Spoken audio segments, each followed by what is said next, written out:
pues son las constantes agresiones las que hemos documentado para los elementos de seguridad, llámese Guardia Nacional, llámese elementos de la Policía Municipal Estatal. Y para hablar más sobre este tema, saludo con mucho gusto a Francisco Rivas. Él es director general del Observatorio Nacional Ciudadano. Buenos días, Francisco, qué gusto que estés con nosotros. Igualmente, un gusto estar con ustedes y con tu auditorio. Buenos días. Muy buenos días.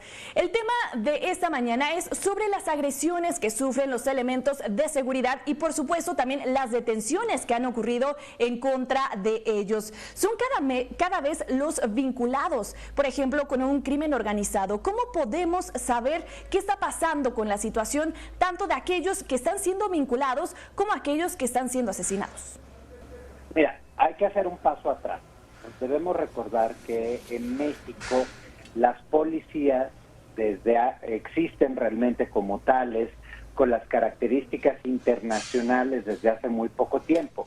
En México ni había un modelo nacional de policía, ni había sistemas de profesionalización equivalentes, cada policía se regía por sistemas propios y es hasta 2009 que el Sistema Nacional de Seguridad Pública empieza a intentar poner orden en esfuerzos muy incipientes. El avance principal lo tuvimos con la Policía Federal, pero las policías locales quedaron muy rezagadas. Lamentablemente la construcción de Policía Federal se abandonó en el sexenio de Peña y pues finalmente se destruyó en el actual sexenio.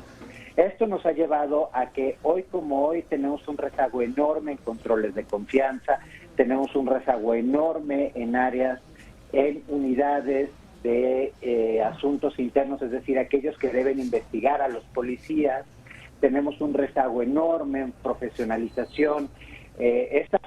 Tan solo esta semana hemos visto, pues lamentablemente, el caso de Irapuato, en donde personal de la Guardia Nacional pues acaba disparando a un vehículo que no siguió las órdenes, las instrucciones, y pues acaba matando a 2 jóvenes estudiantes. Y esto pues nos habla de una falla en los protocolos de actuación, pero pues por desconocimiento del elemento, y no le podemos achacar la culpa al elemento. El elemento, si tú no lo capacitas, no puede hacer bien su trabajo. Y eso lo podemos ir replicando a prácticamente todas las policías, en donde pues o la corrupción por un lado o la deficiencia en formación pues juegan en contra de los ciudadanos. Quiero preguntarte, Francisco, ¿realmente funcionan estos controles de confianza y para qué funcionan? Pues mira, funcionan, sí funcionan. El tema es que el control de confianza debería funcionar en un sistema mucho más amplio, que no sea, o sea, no es la panacea, no te resuelve todas las dudas que tú puedas tener sobre un elemento, pero te genera las condiciones para conocer, para identificar su situación socioeconómica variado, si su situación física le permite llevar a cabo el trabajo. Tú sabes que, por ejemplo, en el caso de los policías, pues tenemos un mundo de policías con sobrepeso, con tabaquismo, etcétera, etcétera. Nos habla también de si existen o no dependencias, algún tipo de sustancia por parte de los elementos, y eso pues también es un indicador que debe llamar la atención o debe generar algún tipo de observación si tenemos a alguien con una dependencia hacia algún tipo de sustancia. Y por último, pues el polígrafo servía precisamente para tratar de identificar si esta persona tenía o no nexos con la delincuencia. En su pasado falló muchas veces. ¿Por qué? Porque se le daba más peso, por ejemplo, a el polígrafo respecto a la investigación sobre la situación socioeconómica del policía. Y ese debería ser el principal indicador. Si alguien no puede justificar de dónde provienen sus recursos, pues es un llamado de atención. Lamentablemente, la Guardia Nacional, el 80%, por ejemplo, de la Guardia Nacional carece de algún control de confianza. No sabemos su nivel de pericia de uso de las armas. Se está ingresando a personal de muy bajo perfil. Obviamente vamos a tener cada vez más problemas con esa institución, con la institución más importante del país en materia de seguridad y con la que será la más numerosa, si no se corrigen pues todas esas deficiencias ligadas precisamente a la profesionalización y a los controles que deben tener. Ya mencionabas, no hay capacitación. ¿Y qué falta para que atiendan a los elementos, ya sea Policía Municipal, Policía Estatal, la Guardia Nacional? ¿Qué falta para que autoridades tomen cartas en el asunto? ¿Hace falta recurso, por ejemplo? Hace falta recurso y hace falta voluntad. Te hago un ejemplo. Nosotros llevamos más de 2 años intentando donarle capacitación a la Guardia Nacional y ha sido imposible. Nunca nos han dicho que no, pero tampoco nunca nos han permitido avanzar en esa profesionalización necesaria que requieren los elementos. ¿Por qué? Porque pues una vez que entras te das cuenta de todas las deficiencias y tienes que empezar a exigir que esas deficiencias se resuelvan. A mí me parece que es muy injusto echarle la responsabilidad o toda la responsabilidad a un guardia nacional que ingresó y que no le dieron ni 30 horas de capacitación y lo soltaron a la calle, o que porque era militar piensan que tiene las mismas competencias que tiene una policía. Entonces, hay una ausencia de recursos enorme. Este es el momento de la historia en el que menos hemos gastado en seguridad, a pesar de que es el peor momento en materia de violencia en la historia. Hay que recordar que en los primeros 40 meses de esta administración ya llevamos más homicidios que en todo el sexenio de Calderón, 117,000 homicidios dolosos, pero tenemos también 58,000 personas desaparecidas, o sea, números que no habíamos visto nunca.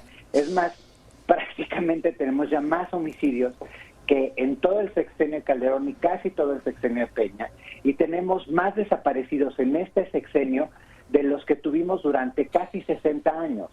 Eso nos habla de una crisis profunda de violencia, sin sumar extorsión, sin sumar trata, sin sumar narcomenudeo, delitos en contra del medio ambiente, etcétera, etcétera, etcétera. Y aquí es donde te das cuenta que sí necesitas capacitación, pero por ejemplo las policías municipales llevan 2 años con 0 pesos y 0 centavos destinados desde la Federación a la capacitación de policías.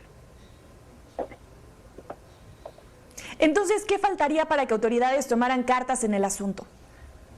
Pues insisto, primero es voluntad, porque una cosa es que el Ejecutivo mande un proyecto de recursos y otra cosa muy diferente es que un Congreso, que es un Congreso del mismo presidente, autorice un gasto para la seguridad absolutamente insuficiente. Y cuando estamos destinando enormes cantidades de recursos a los proyectos emblemáticos de esta administración que se han demostrado absolutamente innecesarios. Pensemos al aeropuerto, al aeromuerto de Santa Lucía, que pues realmente ni ha ayudado y ha costado 400,000 millones de pesos entre la cancelación de uno y la creación del otro, y seguimos sin vías de comunicación y tiene 6 vuelos diarios. O sea, ese dinero hubiera servido para capacitar a prácticamente por años a las policías municipales del país. Como conclusión, Francisco, esta estrategia que está llevando a cabo el gobierno federal, pues no está funcionando, ya lo mencionábamos. ¿Qué nos podemos esperar para los próximos meses, para los próximos días, cuando hemos visto una creciente en la violencia, incluso también hacia los uniformados? Pues lamentablemente lo que nos espera son años de violencia. No hay una estrategia, hay un discurso. El discurso es el de abrazos y no balazos, pero no hay hechos concretos que nos hagan, que nos demuestren que se están tomando buenas decisiones en materia de seguridad y justicia. No tenemos métricas para poder identificar qué es lo que está fallando, es decir, pues estamos un poco levantando el dedo e intentando entender qué hace cada una de las corporaciones, y esas pues son fallas importantes. Las elecciones de este año probablemente harán todavía más difícil las condiciones de seguridad del país, y pues, dado que, insisto, no tenemos capacitación, no tenemos estrategia, no tenemos métricas y tampoco tenemos una autoridad que escuche, lo más probable es que este termine como el peor sexenio en materia de violencia en la historia de nuestro país. Muchísimas gracias, Francisco Rivas, por la plática de esta mañana. Estoy segura, vamos a seguir abonando sobre este tema en próximos días. Gracias a ustedes, y los invito a que lean el informe, porque esto no es un tema de que yo me lo estoy sacando de la manga o que quiero lastimar a alguna autoridad. Estos hallazgos están en nuestros estudios, los pueden encontrar en www.onc.org.mx, y están precisamente a la orden de todos para que podamos entender qué es lo que necesitamos hacer como ciudadanos.